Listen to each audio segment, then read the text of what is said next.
جی 33 billion یہ Pakistani rupees بنتا ہے اور 12 ارب ڈالر بنتا ہے. ہم 1 ارب روپے کے لیے ہم جو ہے نا پوری دنیا کو جی منتیں جی جی ترلے جی کر جی رہے ہوتے بالکل ہیں. بالکل. ہمارے پاس پیسہ بہت ہے لیکن حکومت کچھ ایک ہاتھ آگے کرے تو ہم کاروباری لوگ اور پاکستان کے عوام جو ہے اپنے ملک سے بڑا پیار کرتے ہیں, لیکن اس کا احساس گورنمنٹ کو ہے نہیں. وہ جب ایک سٹیپ آگے بڑھیں گے تو ان کو یہ نظر آئے گا. دوسری بات یہ ہے کہ ابھی پہلے تو ایف بی آر بڑا سخت تھا, اپنی ایک انا میں تھا, ضد میں تھا, ریئل اسٹیٹ کے مخالف بہت ساری یہ جو ٹیکسز آئے اس سے لوگ بھاگے. لیکن پچھلے 2-3 مہینوں سے نظر آ رہا ہے کہ گورنمنٹ جو ہے وہ ریئل اسٹیٹ کو پازیٹیو لے رہی جی ہے. جی یہ دیر اس آئے دفعہ جو درست آئے, تجاویز آ رہی ہیں, ہاں دیر آئے درست جی آئے, مگر ریئل تجاویز جو اسٹیٹ آ کے رہی لیے ہیں وہ کام بھی ہو رہا ہے. ٹھیک آ رہی ہیں. ٹھیک ہے. بالکل تجاویز کے بھی اور بھی اب ورکنگ ہو رہی ہے. سب سے ابھی جو تجاویز یہ آ رہی ہے کہ 5 کروڑ روپے تک کی پراپرٹی کے اوپر پوچھ گچھ نہ کی جائے کہ ہاں ٹیکس ریٹرنز کے اندر یہ 5 کروڑ آپ کہاں سے لائے ہیں. ٹھیک ہے. سو پاکستان کے اندر دیکھیں 90% جو نان ڈاکومنٹڈ اکانومی ہے, جو کہ hundreds of trillions Pakistani rupees کے پاس بلیک ہے, وہ ریئل اسٹیٹ کے اندر وائٹ ہوگا, اور ساتھ گورنمنٹ کو فائدہ ہی ہوگا کہ گورنمنٹ اس کے اوپر تھوڑا سا ٹیکس لے لے گی. ایک آج جو یہ ایک سجیشن آئی ہے قائمہ کمیٹی کی طرف سے کہ ایڈوانس ٹیکس کو 4% سے کم کر کے 0.5% پہ کر دیا جائے, یہ ایک بہت بڑی انیشیٹو ہے. اس ٹھیک کے ہے. بعد 7E اسٹیٹمنٹ کے اوپر آ رہا ہے کہ 7E اسٹیٹمنٹ کو کم کریں. سو یہ بہت زبردست کچھ چیزیں ہیں. اگر ایف بی آر اس کو لے کے چلے گا تو انشاءاللہ 2025 پاکستان کی ریئل اسٹیٹ کے لیے اور ریئل اسٹیٹ سے الائڈ جتنی 44 انڈسٹریز ہیں اچھا اسماعیل اس کی صاحب, آپ نے یہ بھی دیکھا جس طرح بہتری کا ہم نے سال ہوگا. کائبور کی بھی بات کر لی, پھر اس کے بعد یہ تجاویز جس طرح فرما رہے ہیں کہ 5 کروڑ کے حوالے سے بات چل رہی ہے کہ 5 کروڑ کی انویسٹمنٹ تک پوچھا نہ جائے, اور اس کے ساتھ ساتھ یہ 0.5% پر. تو آپ کیا سمجھتے ہیں کہ یہ یقیناً جو ہم بات کرتے آئے ہیں کہ 2025 ریئل اسٹیٹ کا سال ہوگا, یہ اسی کی طرف یہ جو قدم اٹھائے جا رہے ہیں؟ دیکھیں جی, پہلے نا گورنمنٹ نے اپنی تگو دو اور تھوڑا سا وہ جو کہتے ہیں نا زور لگا لیا کہ ہم اس ملک کو سیدھا کرنے کا کریں ٹھیک گے, ہے. لیکن ان کی جو ریئل عوام کی سجیشنز تھی, جو ریئلٹرز کی سجیشن تھی, جو گراؤنڈ کے اوپر بیٹھا بزنس مین کی سجیشنز تھی, اس کو کوئی نہیں مان رہا تھا. ٹھیک ہے. لیکن ابھی یہ ہے کہ پرائم منسٹر صاحب ٹاسک فورس بھی بنی, اور اس کے علاوہ ایف بی آر میں بھی جب ہم لوگ یا کہیں آپ کے توسط سے جو پیغامات بھجواتے ہیں SIFC کو, آرمی چیف کو, تمام مقتدرہ کو, اب یہ ہے کہ وہ ایک تھوڑی سی سنجیدگی ظاہر کر رہے ہیں, جس کی ٹھیک وجہ ہے. سے یہ ہے کہ اوورآل ابھی بھی اس سب سے زیادہ ریئل اسٹیٹ کی ٹرانزیکشن پچھلے 2 سالوں میں اس جنوری میں سب سے زیادہ ہوئی ہیں آن گراؤنڈ پراپرٹیز کی, ریڈی پراپرٹیز کی.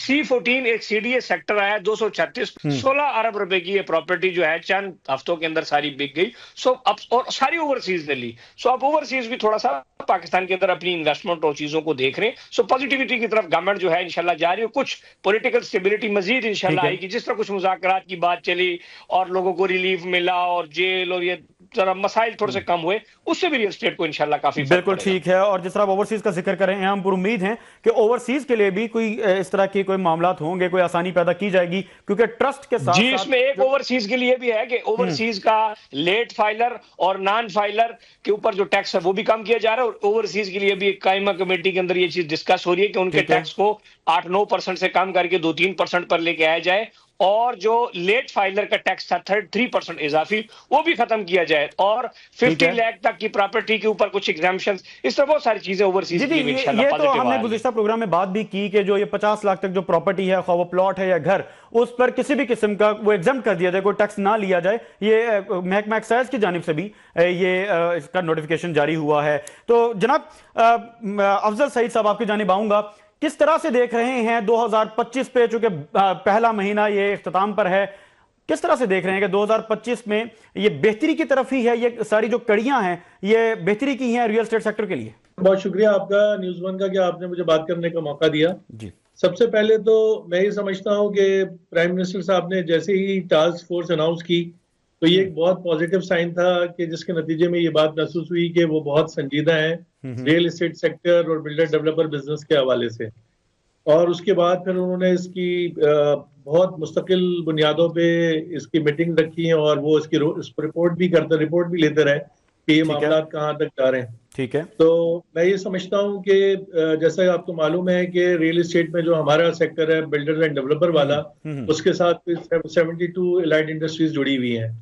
اچھا, ہم نے یہ بات بہت ابتدا سے بار بار یہ بات کہتے رہے ہیں کہ یہ واحد انڈسٹری ہے ایگریکلچر کے بعد کہ اس کے اندر جو ان اسکل لیبر جو ہے وہ پہلے دن سے اس کو روزگار ملتا ہے. چاہے کسی بھی حکومت کا کام, چاہے وہ صوبائی حکومت ہو یا وفاق کی حکومت ہو, تو ان کی ذمہ داری ہے کہ وہ اس کو روزگار فراہم کرنا.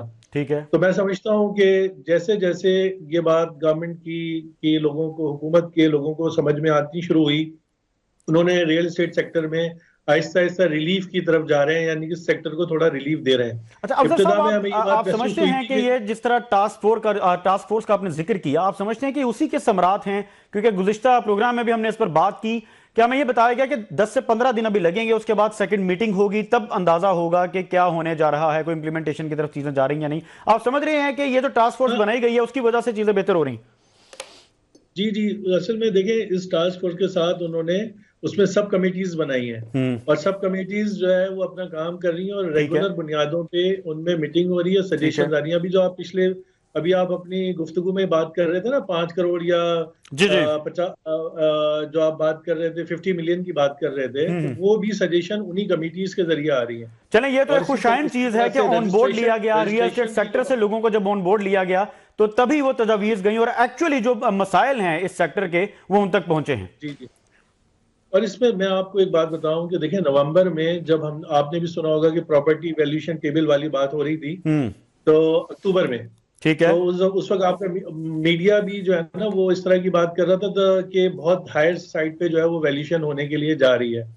تو اس میں لوگ خوفزدہ تھے. ظاہر پاکستان میں جو مین انویسٹمنٹ ہے، یعنی کہ لوگ جو اپنے پیسوں کو سیکیور کرتے ہیں، وہ ریئل اسٹیٹ سیکٹر میں ہی سمجھتے ہیں کہ وہاں ان کے پیسے سیکیور ہیں اور وہاں اس کے ویلیو بڑھنے کے چانسز ہوتے ہیں. لیکن جب ان کو ایک خوف سا محسوس ہو رہا تھا، تو اس میں میں بہت سمجھتا ہوں کہ بہت اچھا انیشیٹو لیا منسٹر فائنانس نے اور چیئرمین ایف بی آر نے، کہ انہوں نے پورے پاکستان سے جو ہے نا وہ بزنس کمیونٹی، خاص طور پہ بلڈر، ڈیولپر اور ریئل اسٹیٹ سیکٹر کے لوگوں کو بلایا، اور پورے پاکستان کی ویلیوشن جو ہے وہ ان کے ساتھ مل کے اور اس طرح سے کی کہ جب وہ ہائر سائٹ پہ کرنے کے ایک عام آدمی اپنی پراپرٹی کو سیل اور پرچیز کر سکے. میں سمجھتا ہوں وہ بھی ایک اچھا سائن تھا. لیکن یہ کہ اس کے بعد یہ جو ٹیکسز کے معاملات تھے، یہ فائلر اور نان فائلر والا جو معاملہ تھا، یہ بھی ایک لوگوں کے لیے اس کے اندر بھی بڑا ابہام سا تھا. اور یہ جب ابھی یہ ساری جیسے ہی یہ ٹاسک فورس بنی اور اس میں سب کمیٹیز نے کام شروع کیا، تو اس کو ہی انہوں نے ٹیک اپ کیا اس معاملے کو. اور میں سمجھتا ہوں کہ چیئرمین ایف بی آر اور فائنانس منسٹر آن بورڈ ہیں، اور وہ یقیناً لوگوں کو آسانیاں دینے کے لیے اس کو سوچیں گے. اور میں سمجھتا ہوں کہ دیکھیں ہمارا کہنا یہ ہے کہ آپ چاہے 50 لاکھ والے کو یا 5 کروڑ والے کو اگر آپ نہیں پوچھ رہے ہیں، تو جب آپ کے پاس وہ آ جائے گا، وہ کوئی پراپرٹی خرید لے گا، تو وہ تو خود بخود فائلر بن جائے گا. یعنی کہ ایسا تو ممکن ہی نہیں ہے نا کہ وہ فائلر نہ بن سکے. تو جب آپ کے اور دنیا بھر میں بھی یہی طریقہ ہے، یعنی یورپ ہو، امریکہ ہو، دبئی ہو، کسی بھی ملک میں جب بھی کوئی اگر ایسی پراپرٹی وہ پرچیز کی جاتی ہے، تو وہ ایک نیچرل طور پہ فائلر بھی بن جاتا ہے، اور وہ اس پروسیس کا حصہ بن جاتا ہے، جو کہ ہم چاہتے ہیں کہ پاکستان میں فائلرز کی تعداد زیادہ سے زیادہ ہو. اور یہ ایک بہتر طریقہ ہے فائلر کرنے کا، یہ بہتر طریقہ ہے. نان فائلر کو جس طرح سے ہم نے دیکھا وہ سختیاں ان پر جو عائد کی جا رہی ہیں، اس سے بہت بہتر ہے کہ اس طرح سے لوگوں کے لیے آسانی پیدا کر دی جائے اور اس پروسیس کے تحت لوگ فائلر ہونا شروع ہو جائیں. بالکل ٹھیک. جناب قمر الاسلام صاحب، آپ کے جانب آؤں گا. آپ کو پروگرام میں خوش آمدید کہتے ہیں. ہم نے دیکھا کہ گزشتہ ایک سال میں جب یہ حکومت اقتدار میں آئی تو ریئل اسٹیٹ سیکٹر کے لیے کوئی یہ اچھا سال نہیں رہا، مگر جو ہی 2025 کا آغاز ہوتا ہے اور غالباً 2024 کے اختتام میں بھی ہم نے دیکھا اس طرح کے اقدامات اٹھائے گئے، جیسے کہ کائبور میں کمی ہوئی، شرح سود میں کمی ہوئی. 2025 کو ریئل اسٹیٹ کا سال کہا جا رہا ہے. ایسی سٹیٹمنٹس جب دی جاتی ہیں تو آپ کیا کہیں گے، حکومت کس قدر سنجیدہ ہے ریئل اسٹیٹ سیکٹر کو ریلیف دینے میں اور ان کے لیے کوئی پالیسیز میں نرمی لانے میں؟ سیکٹرز ہیں ہمارے جن کا تعلق روزگار سے ہے، جن کا تعلق انڈسٹریل ڈیولپمنٹ سے ہے، ان سارے سیکٹرز کا توازن بنانا بڑا ضروری ہے، جو ماضی میں عدم توازن کا شکار رہے. ٹھیک ہے. اس میں مثال دوں گا کہ ابھی جب شرح سود میں جو انٹرسٹ ریٹ ہے اس میں کوئی تقریباً اب 12 یعنی کہاں 20 کو ٹچ کر رہا تھا فگر، اور اب 12 پہ آ گئی ہے. تو اس سے کیا ہوا کہ وہ جو لوگ تھے وہ جو رکھ کے پیسے بلاک کر کے اور منافع یا سود یا انٹرسٹ کے ذریعے بینکوں کے ذریعے حاصل کر رہے تھے وہ اب مجبور ہو گئے ہیں کہ وہ اپنے پیسے نکال کے تو کہیں نہ کہیں انویسٹمنٹ کریں، جس میں ریئل سیکٹر ایک ون آف دی فیلڈ ہے. ٹھیک ہے. لیکن اس سے پہلے کیا تھا ماضی میں کہ ایک طرف تو وہ والا بینکوں کا کمائی تھی اور دوسری طرف ڈیڈ، یعنی ایک آپ کہہ رہے ہیں کہ برنگ دی انویسٹمنٹ. جو کہ یہ ایک پلاٹ لے لیا اور وہ پڑا رہے گا اور اتنے کا 3 گنا ہو جائے گا. ٹھیک ہے, وہ بھی ان ریئلسٹک تھا. وہ توازن بھی اس میں توازن قائم کرنا بڑا ضروری تھا. جو آپ نے کہا کہ جب حکومت آئی تو وہ سال جو تھا وہ ریئل اسٹیٹ کے لیے اچھا نہیں مانا گیا, اس لیے کہ انڈسٹریل ڈیولپمنٹ جو کہ ریئل ڈیولپمنٹ ملک کی ہوتی ہے, جس پہ کہ آپ کی شرح نمو جسے کہتے ہیں کہ جب کوئی انڈسٹری بن رہی ہے, کوئی بزنس ہو رہا ہے, کوئی ٹریڈ ہو رہا ہے, وہ کب ہوتا ہے کہ جب اس میں کوئی ایک ریشنلسٹک قسم کا ریٹ آف پروفٹ ہوتا ہے. اب کیا تھا کہ ایک آپ جو ریئل انڈسٹریلسٹ تھے, آپ دیکھیں کہ ہاؤسنگ سیکٹر کی وہ جو غیر فطری گروتھ تھا اس نے کتنا بڑا نقصان کیا کہ جو ریئل انڈسٹریلسٹ تھے, آپ دیکھیں کہ بڑے بڑے جو انڈسٹریز تھیں انہوں نے بھی ہاؤسنگ سیکٹر میں آ گئے, انہوں نے بھی ٹاؤنز بنانے شروع کر دیے. کیوں؟ اس لیے کہ اس میں ان ریئلسٹک منافع تھا اور لوگوں نے بھی اس پہ انویسٹ کرنا شروع کر دیا. اب یہ جو تینوں چیزوں کا توازن ہے, شرح سود کا اور یہ جو انسینٹیوز ابھی حکومت لے رہی ہے, جس سے کہ آپ کا construction sector, housing sector, real estate sector یہ دوبارہ توازن کی طرف آئے گا. تو اب یہ توازن انشاءاللہ 25 آپ نے درست فرمایا کہ یہ ریئل اسٹیٹ کے لیے اچھا سا. اچھا قمر صاحب, اس کے برعکس ہم یہ بھی بات جب کرتے ہیں انڈسٹریز کی, جب ہم بات کرتے ہیں اور ریئل اسٹیٹ سیکٹر کو, چونکہ یہ ایک طرح سے کمپیریزن ہے نہیں, کیونکہ ان دا اینڈ ہم دیکھتے ہیں ہمارے پورے ملک میں ہی کسی ایک صوبے کسی ایک شہر کی بات نہیں ہے, گھروں کا بہت بڑا شارٹ فال ہے. اس کو اگر ہم نے اوورکم کرنا ہے, اس پر قابو ڈالنا ہے, تو وہ ہمیں ریئل اسٹیٹ کو تو سپورٹ کرنا ہی پڑے گا. اور پھر وہ لوگ جو اس میں بہتر کام کرتے ہیں, بہتر کام کرنا چاہتے ہیں, جو ایسے بلڈرز ایسے ڈیولپرز ہیں جو یقیناً ایک لائف سٹائل دے رہے ہیں, لوگوں کے لیے آسانی پیدا کر رہے ہیں, اور شاید کسی نہ کسی طرح حکومت کو بھی سپورٹ کر رہے ہیں لوگوں کے لیے آسانی پیدا کر کے, تو ایسے لوگوں کو تو سپورٹ کی بہت ضرورت ہوتی ہے. نہ کہ اس میں کوئی ایسی, میں یوں کہوں گا کہ گندی مچھلیاں ہوتی ہیں جو فراڈلنٹ ایکٹیویٹیز میں ملوث ہوتی ہیں اور پھر پاکستان سے پیسہ انویسٹ کر کے عام شہری کا ملک سے باہر چلے جاتے ہیں. ان کے باعث اس پورے سیکٹر کو ہی اگر کسی قسم کی سختی کا شکار کرنا پڑے اور پورے سیکٹر کو ہی مشکلات کا سامنا کرنا پڑے, تو پھر یہ ایک یقیناً ناجائز چیز ہے. سے اتفاق کرتا ہوں, لیکن ہر سیکٹر کو ریگولیٹ کرنا بھی حکومت کی ذمہ داری میں آتا ہے. میں آپ کو ایک مثال دوں کہ جو اس وقت ہاؤسنگ سوسائٹیز ہیں, کالونیز ہیں, ان میں آپ دیکھیں کہ کتنے فیصد گھر جو ہیں وہ کنسٹرکشن ان میں ہو چکی ہے. اس کا کیا مطلب ہوا, اور وہ کتنے عرصے سے پڑے ہوئے ہیں خالی پلاٹ, یعنی وہ فورن ایکسچینج جو کہیں اور کسی چیز میں 10% 15% منافع میں کہیں وہ ملک کی ترقی میں کنٹریبیوٹ کرتا, وہ ڈیڈ پڑا ہوا ہے بڑی بڑی میلوں لمبی ہاؤسنگ سوسائٹیز میں. اور یہ آئندہ شاید جو آپ نے ہاؤسنگ سیکٹر میں کمی کی بات کی, یہ آئندہ شاید 25 سال میں بھی یہ جو ابھی موجودہ ہاؤسنگ سوسائٹیز بن گئی ہیں, چاہے وہ نجی شعبے کی ہیں چاہے وہ نیم سرکاری شعبے کی ہیں, تو یہ بھری نہیں جائیں گی, یعنی یہ فل اپ نہیں ہوں گی. اس لیے یہ توازن بڑا ضروری ہے. بس اس میں کچھ پالیسیز کو بہتر کرنے کی ضرورت ہے کہ مانیٹر کیا جا سکے, اور ساتھ پالیسیز میں اگر جو این او سیز ہیں, این او سی کا جو طریقہ کار ہے وہ آسان ہو جائے, کیونکہ بہت ساری ہاؤسنگ جو بلکہ راجہ میں یہ بھی بات کرنا چاہوں گا, بہت سارے ڈیولپرز اس وجہ سے بھی ڈیلیور نہیں کر پاتے کیونکہ ان کے پاس این او سی نہیں ہوتا. تو ایک تو یہ جگہ ہے, ایک یہ تصویر کا رخ ہے, اور ایک تصویر کا رخ یہ ہے کہ کچھ ڈیولپرز شاید جان بوجھ کر ڈیلیور نہیں کرتے. سو ان پر بھی اگر پالیسی ایسی بن جائے کہ ان کو بھی مانیٹر کیا جا سکے, اور وہ لوگ جو اچھا کام کر رہے ہیں ان کے لیے ایک این او سی کا جو پروسیس ہے اس کو آسان کر دیا جائے, تو یقیناً یہ سیکٹر چل پڑے گا. اور اس میں جو پھر ایک بہت بڑا ٹاپک ٹیکسز کا ہے, اس پر تو ہم الگ سے بات کریں گے. اسماعیل صاحب, آپ کی جانب آؤں گا. جس طرح ہم ذکر کر رہے تھے کہ تجاویز بہت ساری ہیں 5 کروڑ کے حوالے سے بھی, پھر ہم نے یہ بھی دیکھا, کل کی یہ خبر ہے کہ 10 کروڑ تک کی مالیت کی جو پراپرٹی ہے, اگر کوئی انویسٹر اس طرف آتا ہے, اس طرح کے 10 کروڑ کی پراپرٹی خریدتا ہے, تو اس پر بھی ٹیکسز کے حوالے سے نرمی کی جائے گی. یہ بھی ایک تجویز ہے ان میں سے. دیکھیں جی, تجاویز تو بہت ساری ہیں اور بڑی اچھی اچھی تجاویز لوگ دے رہے ہیں. وہ لوگ دے رہے ہیں جو گراؤنڈ کے اوپر کام کر رہے ہیں, کیونکہ جو ایف بی آر میں بیٹھا ہوا کمشنر ہے یا ایف بی آر کے جو عہدیدار ہیں, حکومت کے عہدیداران ہیں, ہو سکتا ہے وہ ریئل اسٹیٹ کو اتنا بہتر بندہ نہ جانتے ہوں جتنا گراؤنڈ کے اوپر بندہ جانتے ہیں. تو گراؤنڈ کے اوپر جو لوگ تجاویز دی جا رہی ہیں چیمبرز کی طرف سے, ڈیولپرز کی طرف سے, ایسوسیشنز کی طرف سے, ہاؤسنگ سوسائٹیز کی طرف سے, اس کو یہ مانیں گے تو گراؤنڈ پہ جو بندہ بیٹھا ہوا ہے اس کی بات میں وزن بھی ہوتا ہے, اس کو ماننا چاہیے. لیکن چونکہ گورنمنٹ بھی مجبور ہے, آئی ایم ایف کے اندر بھی یہ چیزیں ڈسکس کرنی ہے. اگر حکومت دیکھیں نا, پوری دنیا کے اندر پالیسیز ہوتی ہیں, لائک یو اے ای میں آپ وہ کہتے ہیں 2 ملین درہم کی آپ ایک انویسٹمنٹ کریں اس ملک کے اندر, تو ہم آپ کو پریسٹیج prestige citizenship دیتے ہیں اور آپ کو فلاں فلاں فلاں فلاں یہ مراحت دیتے ہیں, ٹھیک ہے, یہ آپ کو آپشنز دیتے ہیں.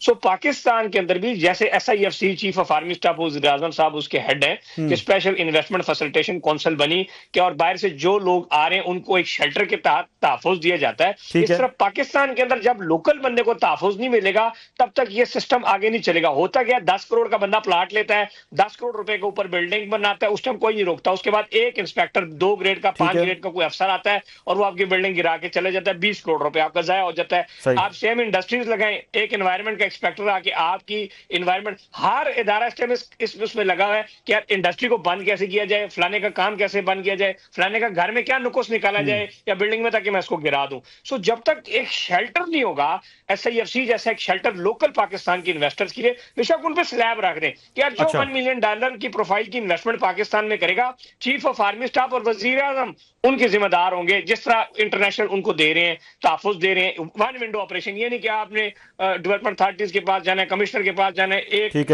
2-3 ٹکے کا جو ہے نا چھوٹے چھوٹے مطلب نائب قاصد تک کے بندے کو آپ نے جو ہے نا پیسے کھلانے ہوتے ہیں اپنے شیئرز میں سے, اپنے کمائے ہوئے حلال کے پیسے آپ کو ان کو کھلانے رشوت میں دینے پڑتی ہے. یہ ساری چیزیں ختم ہو جائیں گی اور ایک شیلٹر, ایک ادارہ ہو جس کو بے شک وہاں پر ایک ٹیکس بھی تعین ہونے گیا, $1 ملین جو انویسٹ کرے گا اس کو یہ ادارہ تحفظ دے گا. تو آپ دیکھیں اس ملک کے اندر جو لوگوں نے زمین کے اندر دبائے ہوئے ملٹی بلین ڈالرز ہیں, تو صرف بینک میں $12 بلین تو صرف ابھی بینک سے باہر آ رہے ہیں. 33 کھرب روپے پاکستانی سود کم ہونے کی وجہ سے وہ مارکیٹ میں آ رہے ہیں. اب 2 راستے, یا تو یہ مارکیٹ سے آؤٹ ہو جائے گا, اس ملک سے باہر چلے گا, یا اس مارکیٹ میں رہے گا. یہ بالکل اسماعیل صاحب میں اسی طرف آ رہا تھا, میں یہی پر گورنمنٹ کو ایک پورا ایک میں یہی اسی پوائنٹ کی طرف آ رہا تھا, یہ آپ سے سوال کرنا چاہ رہا تھا کہ یہ جو 33 کھرب روپیہ آپ بتا رہے ہیں کہ بینکوں سے باہر آ رہا ہے, کیا وجہ ہے کہ لوگ پاکستان کے مارکیٹ میں اس وقت انویسٹ کریں گے؟ چونکہ ہم دیکھ رہے ہیں جس طرح سے یہ تجاویز آ رہی ہیں اور اگر ان پر امپلیمنٹیشن ہو گئی تو یقیناً ایک انویسٹر کے لیے خوشائند بات ہے, وہ پاکستان میں ہی انویسٹ کرے گا, وہ باہر کیوں لے کے جائے گا؟ تو آپ کو کیا لگ رہا ہے کہ چیلنج کہاں آ رہا ہے؟ دیکھیں جی, جب گورنمنٹ یہ پالیسی لے کے آ گئی ہے اور اس میں پاکستان کے تمام مقتدرہ حلقوں نے یہ فیصلہ کیا کہ اس ملک کو چلانا ہے, ریل اسٹیٹ کو چلانا ہے, اس ملک میں پیسہ رہے, اور اس ملک کا جو پیسہ ہے وہ مارکیٹ کیا ہے, تو اس کے لیے انہوں نے شرح سود کم کیا, 22 سے 13%, 12% پہ آ گیا. اس پہ ہم اپریشیٹ کرتے ہیں. اب یا یہ 33 کھرب روپیہ اس ملک کے اندر آئے گا یا باہر جائے گا. اب باہر کیوں جا رہا ہے؟ دیکھیں وہ ریزنز ختم کر رہی ہیں جس کی وجہ سے لوگ اس ملک سے پیسہ باہر لے کے جا رہے ہیں, منی لانڈرنگ کے تحت جا رہا ہے. اس کی مین وجہ کیا ہے کہ یہاں پر آپ کو کوئی کام کرنے نہیں دیتا. اگر آپ کام کریں گے سب سے پہلے FBR آ جائے گا, پھر دوسرا آ جائے گا PCs آ جائے گا, چھوٹا سا 5 مرلے کا اگر آپ 100 گھر کی اسکیم شروع کرو تو ڈسٹرکٹ کونسل والا آ جائے گا, ایک 10 ارب کا پروجیکٹ شروع کرو تو ڈیولپمنٹ 30 والا آ جائے گا, 10 ارب روپے کی انڈسٹری, 1 ارب روپے کی. یعنی آپ یہ کہہ رہے ہیں کہ ویریفیکیشن پروسیس جو ہے اس کو نرم کیا جائے, اس میں آسانی پیدا کی جائے, اپروولز دی جائیں, 1 ونڈو آپریشن ریئل معنوں میں. اب CM پنجاب وزیر اعظم صاحب آتے ہیں 1 ونڈو آپریشن کھول کے چلے جاتے ہیں, لیکن جب آپ ریئل میں ایک عام بندہ, غریب بندہ, ایک عام کاروباری بندہ اس 1 ونڈو آپریشن میں جاتا ہے تو وہ کہتے ہیں بھائی جان تھوڑا کام اتنے نہیں ہوسی, پہلے خرچہ دیو. یہ جب, اور پھر تحفظ, تو جب یہ پیسہ اس ملک میں رہے گا تب جب حکومت اچھی پالیسیز لے کے آئیں گی, اچھی چیزیں. اور ریئل میں سب سے پہلی بات یہ کہ گرانے مٹا دو, اس کو مار دو, اس کو گرا دو, اس کو گرا دو, یہ بند کر دو, یہ روش ختم ہونی چاہیے. دیکھیں راستے نکالیں. دیکھیں مری کے اندر آپ دیکھیں نا 2-2.5 لاکھ لوگوں کے گھر سٹیک کے اوپر ہیں, اس طرح ہر جگہ چیزیں سٹیک پر ہیں. بلڈنگیں بنی تھی اس ٹائم حکومت نے اپروولز دی, ٹھیک ہے یہ بلڈنگ خراب ہے, TMA, RDA, XYZ سب مسئلے مسائل, یہ سب چیزیں ریگولیٹ ہوں گی, اس ملک کا پیسہ اس ملک کے اندر رہے گا. یہی سوال میں افضل صاحب کے پاس لے جاؤں گا. آپ کس طرح سے دیکھتے ہیں سر کہ جس طرح 33 کھرب روپے کی بات ہو رہی ہے, یہ بینکوں سے نکل رہا ہے, اور ان دا اینڈ کوشش تو یہی ہونی چاہیے حکومت کی جانب سے کہ یہ پاکستان میں انویسٹ ہو جائے, اور پھر ریل اسٹیٹ سیکٹر کے لیے جب نرمی ہوگی, آسانی ہوگی, یہ 1 ونڈو کی جس طرح بات ہو رہی ہے, یا ویریفیکیشن پروسیس کی بات ہو رہی ہے, یا ٹیکس کے حوالے سے بات ہو رہی ہے, یہ نرمی ہوگی تبھی یہ پاکستان میں رہ پائے گا. آپ کیا دیکھ رہے ہیں, آیا جو یہ ٹاسک فورس ہے اس میں اس حوالے سے بھی بات ہو رہی ہے, اور کتنے پر امید ہیں کہ ریل اسٹیٹ سیکٹر میں ہی انویسٹمنٹ ہوگی؟ دیکھیں اس میں تو کوئی دو رائے نہیں ہے کہ بزنس کرنے والے کو, کاروباری آدمی کو ایزی ڈوئنگ بزنس یعنی کاروبار میں آسانیاں پیدا کرنا یہ حکومت کا کام ہے. ٹھیک ہے. اچھا, اسی کے ذریعے عام آدمی تک چیزیں جاتی ہیں. اب ہمارے ایک دوسرے ساتھی جو بات کر رہے تھے ڈیولپر بزنس کے حوالے سے بھی, دیکھیں ریگولیٹ کرنے میں ایک اور بھی بات, ابھی ہم یہاں سے پیسے باہر لے جانے کی بات کر رہے ہیں کہ یہ جو 33 کھرب روپے پاکستان سے باہر نہ جائیں.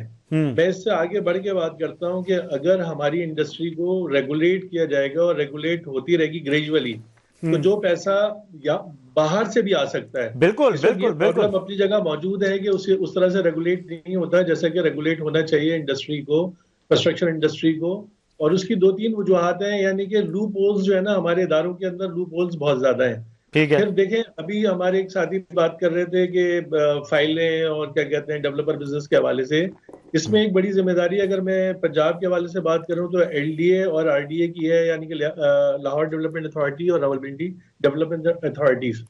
تو ان سے اگر ان کا انفراسٹرکچر ان علاقوں تک جہاں جہاں ان کی جوریڈکشن ہے اور جہاں جہاں یہ ہاؤسنگ سوسائٹیز ہیں, وہ اگر وہاں پہ اپنی انفراسٹرکچر لے کے آ رہے ہیں, وہ وہاں ڈیولپمنٹ کر رہے ہیں, تو پھر میں نہیں سمجھتا کہ وہاں پہ جو ہاؤسنگ اسکیم شروع ہوئی ہیں اور وہ ریگولیٹ بھی ہو رہی ہیں تو وہ کیوں نہیں ڈیلیور کریں گی. ٹھیک ہے, اس لیے کہ ان کو کیونکہ ایک اور بات بھی سمجھنے کی ضرورت ہے کہ گزشتہ 20 سال 25 سال 30 سالوں میں چاہے کراچی ہو, چاہے لاہور ہو, چاہے اسلام آباد ہو, بہت کم تعداد میں جو ہے گورنمنٹ سیکٹر سے اتھارٹیز نے نا ہاؤسنگ اسکیمز اناؤنس کی ہیں. تو عام آدمی یعنی کہ جو مڈل کلاس یا لوور مڈل کلاس ہوتا ہے, وہ ظاہر ہے کہ وہ اس کو جس پرائس میں اپنے لیے پلاٹس یا اس کی ضرورت ہوتی ہے وہ عام طور پہ پرائیویٹ ہاؤسنگ اسکیمز کی طرف جاتا ہے اور فائل میں جاتا ہے یقیناً. اچھا افضل صاحب, اس میں بیسیکلی ان کا ہم تو ڈسکریج کرتے ہیں, ہم تو اس کو as a developer as a builder ہم ڈسکریج کرتے ہیں. اس لیے کسی بھی ہاؤسنگ اسکیم میں جب کنسٹرکشن ہوگی نا, تو جب کنسٹرکشن ہوگی تو اس کی ویلیو ایڈیشن ہوگی, اور ویلیو ایڈیشن بغیر یعنی کہ خالی اگر زمین ایسی پڑی ہوئی ہے اور انفراسٹرکچر نہیں ہے, ڈیولپ نہیں ہوئی, تو ویلیو ایڈیشن نہیں ہوگا. اچھا افضل صاحب, ان کا بیسیکلی کنسرن یہ تھا کہ جس طرح آپ نے پچھلے کوسچن میں یہ بتایا کہ اس کے جواب میں کہ جب پراپرٹی کوئی خریدے گا تو وہ آلریڈی فائلر ہو جائے گا, یعنی ریکارڈ میں آ جائے گا. تو ان کا کہنا یہ تھا کہ جب کوئی فائل خریدے گا تو ریکارڈ میں نہیں آتا. اس کا کیا جواب دیں؟ ایک بات اور کہنا چاہتا ہوں کہ دبئی ہو تو دبئی چونکہ ہمارے لیے زیادہ آسان ہوتا ہے سمجھنے کے لیے, تو دبئی کی جو میجر انویسٹمنٹ دنیا بھر سے آتی ہے نا, وہ ریل اسٹیٹ سیکٹر میں آتی ہے, یہ آپ کو بھی معلوم ہے. ٹھیک ہے, اور وہاں کا انفراسٹرکچر جو اس کی بیس ہی ریل اسٹیٹ ہی اس کی بیس ہے. صحیح ہے. تو اگر پاکستان میں بھی ریل اسٹیٹ سیکٹر کو جو ہے وہ کام کرنے دیا جائے, بلڈر ڈیولپر کو کام کرنے دیا جائے, اور جو اب کاسٹ آف کنسٹرکشن میں کافی سارا مٹیریل ایسا ہے جس کی پرائسز ہائی ہوئی ہیں, اس میں کافی سارے ایسے ٹیکسز ہیں, چاہے وہ اسٹیل ہو چاہے سیمنٹ ہو, تو کاسٹ آف کنسٹرکشن اگر کم ہوگی تو کنسٹرکشن بھی بڑھے گی. تو میں سمجھتا ہوں کہ لوگوں کا رجحان بنے گا. اچھا, اوورسیز پاکستانی بھی پاکستان میں ریل اسٹیٹ سیکٹر میں انویسٹمنٹ کر رہے ہیں, یہ بات آپ کی بھی نالج میں ہے اور ہم بھی دیکھ رہے ہیں, اور یہ نمبرز بھی یہ بتا رہے ہیں. اچھا, ایک اور بات سمجھنے کی بہت ضرورت ہے کہ ہمارا جو انٹرسٹ ریٹ کم ہو رہا ہے نا, اس کی ایک بڑی وجہ انفلیشن کے کم ہونے کی وجہ ہے. کہ انفلیشن ہماری کیونکہ سنگل ڈیجٹ میں آ رہی ہے, تو اس کی وجہ سے ہمارا انٹرسٹ ریٹ بھی کم ہو رہا ہے, اور یقیناً یہ ایک بہت اچھا سائن ہے. اور صرف میں جو سمجھتا ہوں جو مجھے فرق نظر آتا ہے وہ یہ ہے کہ دیکھیں گڈ گورننس کی ہمیں کمی نظر آتی ہے. اچھا, حکومتوں کا کام جو ہے وہ گڈ گورننس ہے. اگر ڈسٹرکٹ کی سطح پہ اگر یہ گڈ گورننس ہو تو یہ چیزیں بہت اور زیادہ بہتر ہو سکتی ہیں.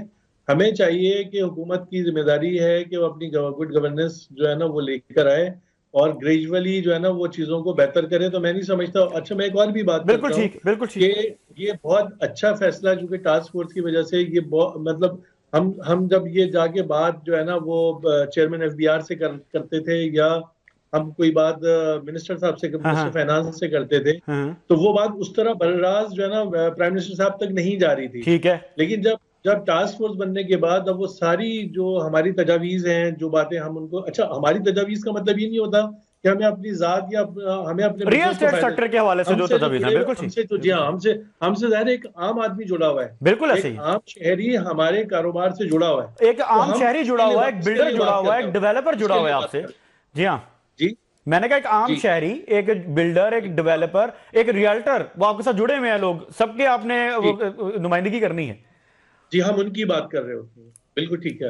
بالکل ٹھیک. ناظرین, یہاں وقت ہوا ایک چھوٹے سے بریک کا. بریک کے بعد حاضر ہوتے ہیں اور گفتگو کا سلسلہ یہیں سے انشاءاللہ جاری رہے گا. ویلکم بیک ناظرین, آپ پروگرام دیکھ رہے ہیں پراپرٹی گائیڈ, اور گفتگو کا سلسلہ وہیں سے شروع کرتے ہیں. جناب اسماعیل صاحب, آپ کی جانب آؤں گا. یہ اوورسیز کا جو کہ خاص طور پر ہم اپنے پروگرام میں بات کرتے ہیں, اوورسیز کے حوالے سے آپ کیا سمجھتے ہیں؟ آپ کا انٹریکشن بھی رہتا ہے اوورسیز کے ساتھ. اوورسیز ہم نے دیکھا کہ گزشتہ کچھ عرصے میں پاکستان میں ٹرانزیکشن بھی دوبارہ کرنے لگے,